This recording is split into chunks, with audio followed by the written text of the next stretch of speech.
The idea was to show what can be done on a traditional Edwardian house to make it comfortable and much more sustainable.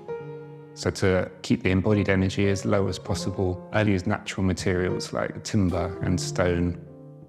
The house was built in 1907. You can see the original joinery and feel that the person was here making it. I wanted to create a limited material palette, so create a calmer environment. Yeah, I think I probably have a particular personality, but I like things to be clean and calm and minimal.